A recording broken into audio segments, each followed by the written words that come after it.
지난해 도쿄올림픽 가운데 우리나라 양궁 선수들이 또 펜싱 선수들이 많은 금메달을 따냈습니다. 곧 방송 매체들이 그 선수들을 집중 보도하기 시작했죠. 그들은 어떻게 연약함을 극복해서 금메달을 따는 일, 그 위대한 일을 이루었는가, 그것을 집중 조명해 주었습니다. 오늘 우리가 읽은 본문, 이 마태복음 1장 1절에서 17절까지는 예수 그리스도의 족보 위에 오른 인물들, 다시 말해서 위대한 일을 이룬 자들을 조명해 주고 있습니다. 특별히 4명의 여인을 집중해서 보게 될 텐데요, 이들도 예수 그리스도의 족보 위에 오른 위대한 일을 이루었기에 우리도 이들에게 집중적으로 조명을 해보면 좋겠다, 그런 생각이 드는 거죠. 이들은 어떻게 연약함을 극복했고 어떻게 위대한 일을 이루게 되었는지 집중적으로 보면 좋겠습니다. 그 이유를 발견하시고 여러분과 저도 연약함을 극복하여 위대한 일을 이루는 주의 백성들 되시기를 주님의 이름으로 축원합니다. 3절부터 6절까지를 볼 텐데요, 스크린으로 봐주시면 도움이 될 것 같습니다.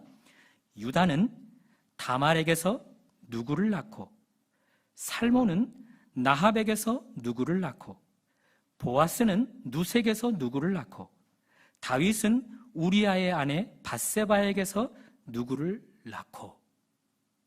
우리식으로 정혜, 은경, 미숙, 또 정임, 그러면 아, 여자들 이름이구나, 즉각 알 텐데 외국식 이름이에요.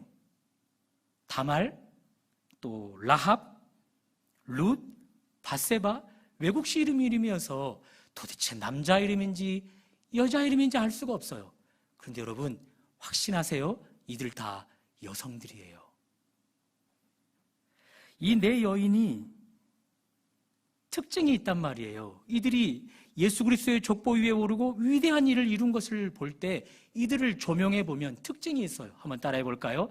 정통 이스라엘 사람이 아니라 이방인이라. 다말 지도를 한번 보여주시겠습니까? 죄송해요, 불을 꺼놔도 잘 안 보이긴 하지만 지금 이쪽 요단강이거든요. 요단강에서 여러분 본으로 왼쪽 편이 지중해 쪽으로, 이게 가나안 7족속들이 살고 있었던 지역이에요. 이스라엘 백성, 하나님 나라 백성들이 이 땅에 들어와 이 땅을 차지하고 나라로 살아가기 전에 가나안 7족속이 있었어요. 다말은 이 7족속 중에 하나예요. 또한 뒤따라 나오는 나합도 이 7족속 중에 하나예요. 그리고 3번째로 나오는 룻은요, 여기 맨 아래쪽 모압 족속 중의 여자예요. 그리고 우리아의 아내라고 설명되잖아요. 그 우리아는요, 헷족속 사람이에요. 여기 헷족속이 있고 또 이 위에도 있는데요, 그러므로 이 여인도 남편을 따라 헷족속 여인이었을 거란 말이에요. 그러니 다 정통 이스라엘 나라 사람이 아니라 외국 여인들, 이방인이에요. 예수님의 족보 안에 이런 여인들이 포함됐어요. 지금이야 남녀평등을 주장하지만 과거 옛날로 갈수록 남성 우월주의 시대잖아요. 그러니 감히 남성들과 여성들이 어깨를 나란히 할 수가 없었다고요. 그럼에도 불구하고 이 여인들은 외국인임에도 불구하고 이방인임에도 불구하고 남성들과 어깨를 같이 하며 위대한 일을 이루고 있다고요. 왜 성경이 이 4 여인을 이렇게 집중 보도해서 보여주는 걸까요? 예수님이 말씀해 주는 거예요.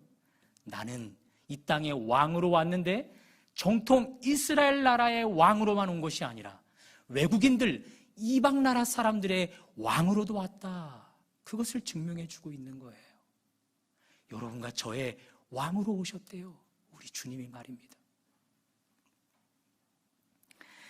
오늘 본문 1절을 보면 아브라함 이야기를 해주는데요, 아브라함이 이스라엘 나라를 연 시조예요. 시조.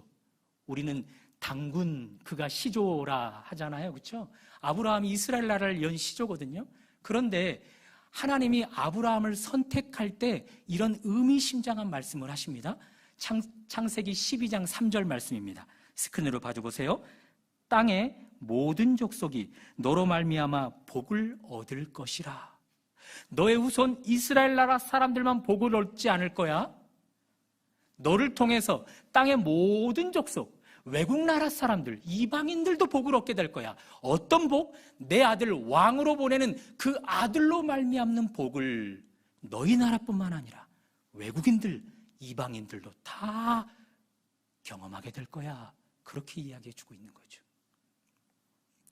예나 지금이나 어느 나라에서건 외국인들은 사회적으로 약자 아닌가요? 유럽, 강대국, 특별히 미국과 같은 나라 얼마나 인종차별이 심한지 몰라요. 특별히 동양인들 혐오감이 굉장히 강해요. 길을 가다가 동양인만 만나면 아무 이유 없이 무차별로 폭행을 해버려요. 그런 일들이 왕왕 보도되는 것을 볼 수 있잖아요. 우리나라는 외국인 노동자들을 얼마나 관시하는지요. 여러분은 주변에서 외국인 노동자들을 관시하는 일들을 보았나요? 우리 양식장, 우리 북촌 마을에도 양식장이 있는데 그곳에도 외국인 노동자들이 있더라고요.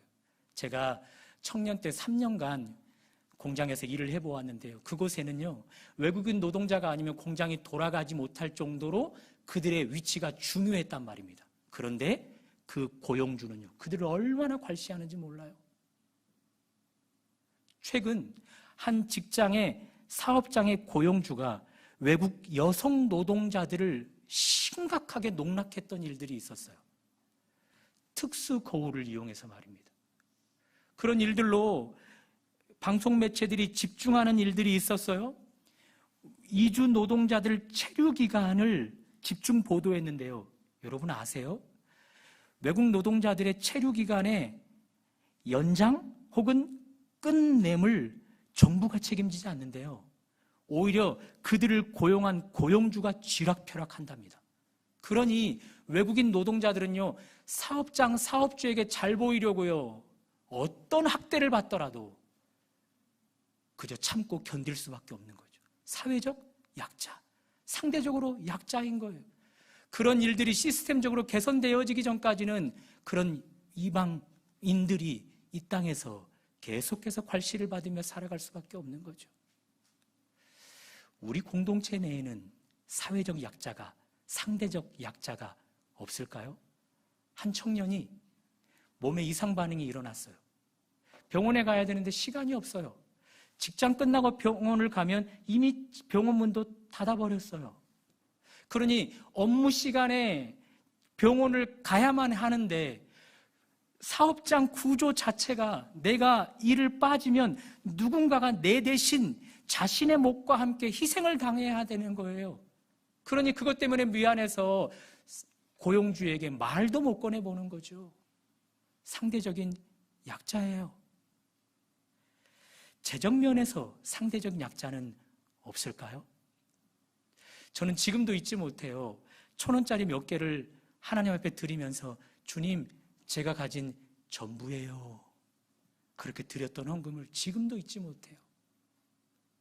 글솜씨로 봐서는 청소년 혹은 청년이 드린 것 같은데 그런 빠듯한 재정 형편 가운데 살아가다가 그의 남은 인생 가운데 계속해서 재정으로 주눅들지는 않을까 괜히 걱정이 돼요. 사랑하는 여러분, 우리 주님이 사회적 약자를 위해서 왕으로 오셨다고요. 상대적으로 약자들을 향해서 우리 주님이 왕으로 오셨다고요. 한 번은 우리 주님이 성전 교회 안에 들어가서 성전교회, 헌금교회 앞에 가만히 서 계셨어요. 누가 돈을 많이 드리나 보려고 그랬던 거 아니에요. 누가 정직한 예물을 드리는가 보려고 그 앞에 서 계셨던 거예요. 순간 한 여인이 땅그랑 동전 소리가 크게 울릴 만큼 지극히 작은 동전 2입을 드렸어요. 사실 그녀는 땅그랑 소리와 함께 그녀의 가슴마저도 땅그랑 울렸을 거예요. 그 소리와 함께 모든 사람들이 저 가난한 여인 저것밖에 못 드리는구나 라고 손가락질 했을 것이기 때문에 말입니다. 그러나 우리 주님은 그때 그 곁에 서서 제자들에게 이렇게 이야기를 해요. 저들 중에 저 여인이 가장 큰 것을 하나님께 드렸노라. 많은 사람들은 많은 것 가운데 일부를 주님께 드렸지만 저 여인은 가진 것의 전부를 드렸노라. 거기서 성경 내용이 끝나요. 어떻게 생각하세요? 그녀 가진 전부를 주님 앞에 드렸어요. 삶의 현장으로 돌아갔겠죠? 가진 것 전부를 다 하나님께 드렸으니 더 먹고 사는 일에 힘들 수밖에 없겠죠? 그런 여인을 우리 주님이 방치했을까요? 그저 칭찬만 하고 어떻게 살아가는지 방치해버렸을까요? 그럴 것 같지 않아요. 우리 주님은 연약한 자의 왕으로 오셨다고요. 상대적인 약자, 사회적인 약자를 돌보시기 위해서 오셨다고요. 그러니 우리 주님은 그녀를 방문했을 거예요. 재정 형편을 도우셨을 거예요. 적극적으로 그 형편이 펼 수 있도록 도우셨을 거예요. 재정적으로 상대적 약자인 여러분, 그런 주님의 은혜가 있기를 주님의 이름으로 축복합니다. 건강상에서 사회적 약자, 상대적 약자는 없을까요? 지위, 신분 면에서는 약자들이 없을까요? 다 있지요. 그런 여러분들을 위해 우리 주님이 왕으로 오셨다고요. 우리 지난주 말씀에 살펴보았잖아요. 우리에게 오신 대제사장은 우리의 연약함을 동정하지 못할 리가 아니시니, 동정이라는 단어는요, 우리의 연약함과 동일시되어지다, 매몰되어지다, 견디지 못해서 도울 수밖에 없게 되다, 그런 뜻이 숨어 있어요. 그러니 우리가 건강상의 상대적 약자라고, 우리가 다른 사람들에 비해 신분적으로 지위적으로 약자일 때 우리 주님은 못 견뎌 하셔요. 우리의 약함과 동일시되어서 우리를 돕지 않고서는 못 견디시는 그런 일들을 감당케 되는 거예요. 그런 여러분, 새해 가운데 여전히 상대적으로 약자로 살아가고 계십니까? 주님의 동정이, 왕이신 주님의 동정이 크게 경험되어지기를 원합니다. 건강상의 주의 도우심을 경험하시고, 재정상의 주님의 도우심을 경험하시고, 상대적으로 나를 약하게 하는 모든 것들 가운데 주님의 도우심을 경험해서 더 이상 상대적 강자들이 나를 뒤흔들지 못하는 그런 은혜가 있기를 주님의 이름으로 축원합니다. 그러나 역으로도 적용해 봐야 되겠어요. 상대적 약자가 있다면 상대적 강자가 있겠죠. 우리 공동체 내에도 상대적으로 강자가 있을 거예요. 상대적 강자이신 여러분, 상대적 약자를 도우셔야 합니다. 목사님, 상대적 약자를 주님이 왕으로 오셔서 돕는다고 하셨잖아요. 그러니 굳이 나까지 도울 필요가 있을까요? 여러분, 그렇게 질문하시나요? 네, 도우셔야 돼요. 왜 그렇죠? 주님의 해결 방안은 항상 당신이 직접 해결도 하시지만 거의 대부분 사람을 통해서 하셔요. 왜 우리 주님이 상대적 강자가 여러분이 되게 하셨을까요? 상대적 약자를 주님 대신 도우라고 하시는 거예요. 교회 안에서 그런 일들을 감당하라 하시는 거예요. 그런 의미에서 지난해 성탄절 감사 헌금이 들어왔는데 많이 들어오지는 못했어요. 그 중에 70%를 흘려보내려고 합니다. 3분의 1은 우리 교회 내부의 사람들에게 흘려보내고 3분의 2는 교회 밖으로 흘려보내기를 원합니다. 기도해 주세요. 교회 이름으로 그 재정이 흘러갈 때 그 재정을 받는 사람들이 상대적 약자인 나를 주님이 알고 계셨구나. 상대적 약자인 나를 주님이 돕고 계시는구나. 내 약함과 동일시되시고 매몰되기까지 하셔서 나를 이렇게 적극적으로 돕고 계시는구나. 그런 은혜가 그들에게 함께 전달될 수 있도록 기도해 주실 수 있기를 주님의 이름으로 축원합니다. 자, 이렇게 이 네 여인들 위대한 일을 이루었어요. 그들에게는 첫 번째 특징이 있어요. 상대적 약자였어요. 두 번째 특징이 있습니다. 그들은 정상적인 방법으로 자녀를 출산하지 않았어요. 첫 번째 여인 다말부터 또 한번 살펴볼까요? 스크린으로 봐줘보세요. 가로 열고 닫고 내용을 잘 보시면 좋겠습니다. 유다는 다말에게서 누구를 낳고, 살모는 나합에게서 누구를 낳고, 보아스는 룻에게서 누구를 낳고, 다윗은 우리아의 아내에게서 누구를 낳고. 입에 담기도 부끄러울 만큼 부끄러운 일들로 자녀를 출산했어요. 하나같이 다 흠이 있는 여성들이에요. 하나같이 죄악들이 있는 여성들이에요. 우리 주님은 이런 죄인들이 낳은 자녀들 후손으로 이 땅에 왕으로 오신 거예요. 그렇지만 우리 주님은 우리처럼 죄가 없으셔요. 그러므로 어떤 죄인이라도, 어떤 죄를 진 사람들이라도 그 죄를 해결하실 수 있는 거죠. 우리는 흔히 죄는 미워하되 죄인은 미워하지 말라라는 말을 해요. 여러분, 그런데 그 말 내 삶에서 지켜가기가 쉽던가요? 서울에서 살 때 법무부에서 발송되는 성범죄자 통지서가 있어요. 그게 1년에 몇 차례씩 날아옵니다. 성범죄자가 형을 다 살고 출소하면 거주지로 돌아갈 것 아니에요. 그러면 그 거주지에 살아가는 모든 사람들에게 성범죄자 신상을 낱낱이 적어서 통보해줘요. 저도 그것을 받아 읽을 때마다 얼마나 두려운지요, 얼마나 초조해지는지요. 자식들을 기르고 있기에 더더욱 그렇겠지요. 최근 끔찍한 성범죄자를 저질렀던 사람이 출소할 때 얼마나 국민적으로 혼란이 있었습니까? 또 그를 찾아가서 이미 국가가 심판했던 그를 내가 심판하겠다 해서 또 폭력을 행사하는 일들이 얼마나 많이 있나요? 죄는 미워하되 죄인은 미워하지 말아야 하는데 죄도 미워하고 죄인은 더 미워하는 일들이 이 시대의 풍조 아닐까요? 그런데 우리 주님은 다르다라는 거예요. 이렇게 끔찍한 죄를 지은 여인들임에도 불구하고 그들의 죄는 미워하지만 죄인인 이들은 미워하지 않는다는 거예요. 그래서 이들을 당신의 족보 안에 넣고서 위대한 일을 이룬 자로 소개해주고 있는 거예요. 우리에게 이 족보를 통해 말하고 있는 거죠. 봐라 봐라, 나는 죄인은 미워하지 않고 죄만 미워한다.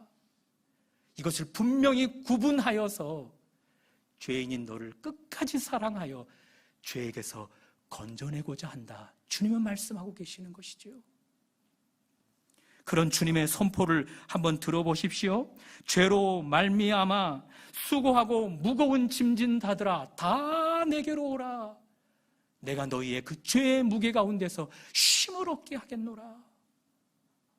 나보다 먼저 앞서온 자는 다 절도요 강도다. 그들은 공중권세 잡은 자였으며 그들은 죄였으며 사탄이었다. 그들이 너희에게서 나의 형상을 도적질하고 죽이고 멸망시켰다. 그러나 이제는 내가 왔노라. 내가 와서 너희에게 하나님의 형상을 회복하되 풍성히 회복하노라. 그렇게 우리에게 말씀해 주고 계시는 것입니다. 2021년도를 끝내고 2022년도를 갈아타실 때 우리 과거 것 다 털어내셨잖아요. 그러나 아무리 털어내려 해도 털어내지지 않는 것들이 있었죠. 내 안에 도사리고 있는 죄성, 여전히 툭 튀어나와 언제든지 죄를 짓게 할 근성, 그 영역들을 우리 떼어낼 수 없잖아요. 부끄럽지만 저에게도 그런 연약함이 있어요. 그런 여러분과 저를 돕기 위해 우리 주님이 왕으로 오셨다는 거예요. 우리 주님은 우리에게 말씀하셔요. 나는 너의 내면 속에 있는 죄는 미워해도 내 형상을 닮은 너의 존재 자체는 미워하지 않는다. 그렇게 말씀하시는 거예요. 우리 주님이 그래서 우리에게 오라 말씀하십니다. 나는 하늘과 땅의 모든 권세를 가지고 너희를 돕기 위해서 왔다. 그렇게 말씀하고 계십니다. 그래서 주님의 말씀을 계속해서 들어보십시오. 그런즉 누구든지 그리스도 안에 있으면 새로운 피조물이라. 이전 것은 지나갔으니 보라 새 것이 되었도다. 당신에게는 새 창조의 능력이 있으므로, 재창조하는 능력이 있으므로 어떤 죄인이든지 누구든지 주님 안에 있으면 우리를 새로운 피조물 되게 하시는 것입니다. 그렇게 왕으로 오신 주님 앞에 나아가 우리가 떼어낼 수 없는 그 죄성들을 깨끗이 떼어내어 2022년도 남은 시간들 가운데 죄에서 자유함, 그리고 새로운 피조물로 당당하게 살아가는 여러분과 저의 삶이 되시기를 주님의 이름으로 축원합니다. 자, 이렇게 내 여인 위대한 일을 이루어 그들을 집중 조명해 봤더니 그들은 하나같이 사회적 약자였어요. 하나같이 다 죄인들이었어요. 또 하나 특징이 있어요. 한번 따라해 보실래요? 하나님의 나라를 위하여 힘쓰다. 첫 번째 여인 다말은요, 남편이 일찍 죽었어요. 자식 없이 죽었으니 남편의 가문이 남편이 죽는 순간 끝나버릴 판이에요. 과거 옛날이에요. 이렇게 자식 없이 죽은 남편들이 한둘이겠어요? 그래서 하나님은 이들이 가문을 이루지 못하면 궁극적으로 하나님의 나라가 실패하게 되기 때문에, 예수 그리스도가 오시는 일들이 실패하게 되기 때문에 이들에게 법적인 조치를 취해줍니다. 먼저 죽은 남편의 형제들 누구든지, 아버지도 괜찮고 친지들 누구든지 대가 끊겨지지 않도록 대를 잇도록 하는 법 조치를 만들어줬어요. 그래서 다말은 그의 시아버지와 함께 동침해서 아들을 낳은 거예요. 그래서 남편의 가문을 이어가게 했던 건데요, 하나님은 그것을 나의 나라, 하나님 나라를 이어간 일로 복 주시는 거예요. 그렇게 인정해 주시는 거예요. 두 번째 여인 라합, 그는 몸 파는 여자였다고요. 그랬던 여인이 하나님 나라 사람들이 정탐꾼으로 와서 그가 살던 나라를 정복하려고 합니다. 그때 그녀가 하나님 편에 섭니다. 스파이로, 정탐꾼으로 온 그들을 숨겨주고 나도 하나님 믿는 백성이 되겠다 결단합니다. 그것이 하나님 나라를 세운 일로 하나님이 인정해 주어 예수 그리스도의 족보 안에 넣어준 겁니다. 그리고 세 번째 여인 룻은 재혼한 여인이에요. 어느 날 그가 살아가던 모압 땅에 이스라엘 나라 가운데 한 가정이 이사를 왔어요. 이 가정의 남자와 룻이 결혼을 했는데 이 남자가 죽어버렸어요. 아들이 죽자 이 어머니가 이 땅에 더 이상 미련이 없어 본국 이스라엘 땅으로 돌아가려 할 때 이 룻이 시어머니를 붙쫓으며 이렇게 이야기합니다. 어머니의 하나님이 나의 하나님이 되십니다. 어머니를 끝까지 쫓아 나도 하나님을 섬기고 홀로 된 어머니를 죽기까지 섬기겠습니다. 그런 여인을 우리 하나님은 내 나라를 위하여 힘쓴 자로 인정해주고 있는 거예요. 밧세바는 약간 예매해서 그 이야기는 빼도록 하겠습니다. 자, 이 네 여인에게 공통점이 있어요. 하나같이 다 연약한 자들이었지만 하나같이 다 그 연약함을 극복하고 하나님 나라를 위해 애쓴 자들, 힘쓴 자들이란 말이에요. 그 일들이 예수 그리스도의 족보, 위대한 일을 이루는 자들로 등용되게 만들었다고요.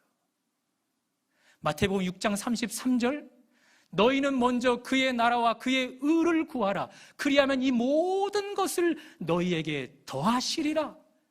연약한 여성임에도 불구하고 하나님의 나라를 위해서 힘썼다고요. 시아버지와 동침해야 되는 부끄러움을 무릅쓰고 하나님 나라를 위해 힘썼다고요.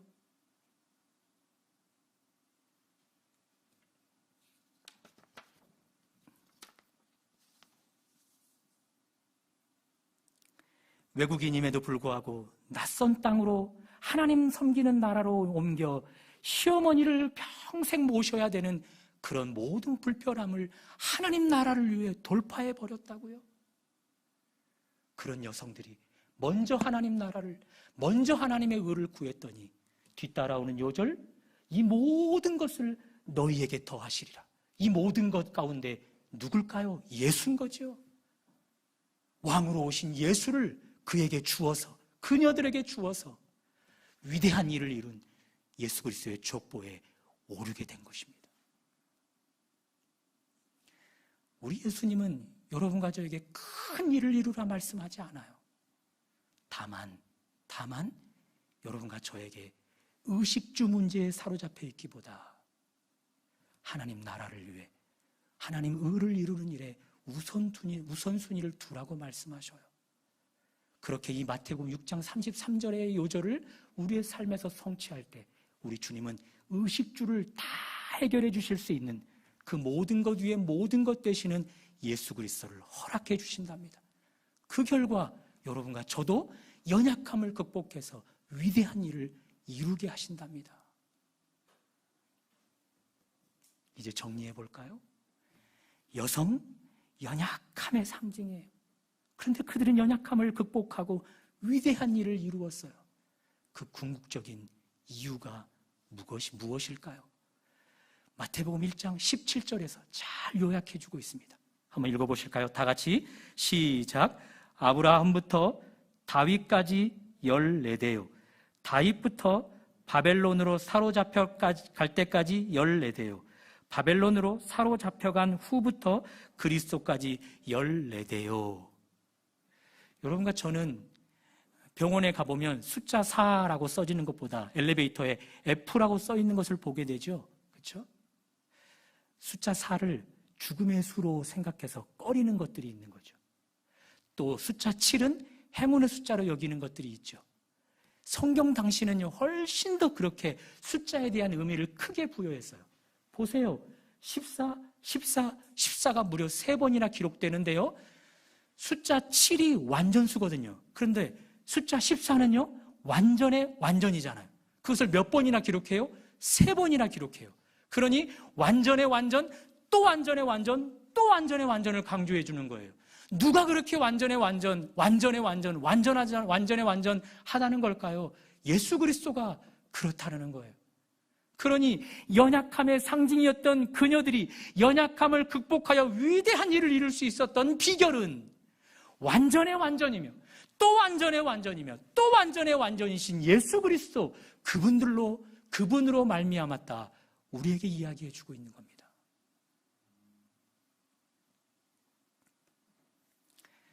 여인 그들만 연약함을 간직하였습니까? 요즘 남성들 저를 포함해서 여성들보다 훨씬 더 연약함을 겸비한 사람들이 참 많아요. 가장답지 못한, 남자답지 못한 그런 모습들이 얼마나 많이 보이는지 몰라요. 그러나 괜찮아요. 완전의 완전, 또 완전의 완전, 또 완전의 완전을 겸비하신 우리 주님이 우리에게 오셨어요. 그 주님이라면 우리 얼마든지 우리의 연약함을 극복해서 완전함에 이르러 위대한 일을 이룰 수 있게 되는 것입니다. 사랑하는 성도 여러분, 완전의 완전, 완전의 완전, 또 완전의 완전하신 우리 주님이 우리에게 오셨습니다. 그분에게 우리의 상대적인 약함 가지고 가면 어떨까요? 그 부분에 동일시 되어지시고 그 부분에 매몰되기까지 하셔서 우리를 적극적으로 돕는 주님께 가 상대적 약함이 상대적 강자 되어지면 어떨까요? 그런 애가 있으시기를 주님의 이름으로 축복합니다. 완전의 완전, 또 완전의 완전, 또 완전의 완전하신 우리 주님 앞에 우리가 떼내야 떼낼 수 없는 그런 죄악들을 가지고 가면 어떨까요? 그 죄 때문에 하나님의 영상이 도적질 당하고 죽이고 멸망 직전까지 이르렀는데 우리 주님이 그 영상을 회복하되 풍성하게 회복해 준답니다. 얼마든지 새로운 피조물 되게 하신답니다. 그 주님으로 말미암아 이 땅 가운데 더 이상 죄의 노래에 왕노릇하기보다 하나님의 성령의 법에 왕노릇하는 여러분과 제가 되기를 주님의 이름으로 축복합니다. 마지막으로 완전의 완전, 또 완전의 완전, 또 완전의 완전하신 우리 주님 앞에 우리 더 이상 의식주 문제로 고민하지 말자고요. 더 이상 그것 때문에 바등바등하며 살아가지 말자고요. 먼저 그분 앞에 내 삶을 맡겨버리고 하나님의 나라와 의를 먼저 구하는 여러분과 제가 되자고요.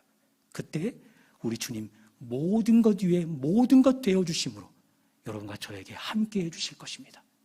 그런 결과 2022년도가 펼쳐진 많은 날들 가운데서 비록 우리 연약하지만 그것을 극복해서 위대한 일을 이루는 주의 생명책에 기록되어지는 그런 위대한 사람들 되시기를 주님의 이름으로 축원합니다.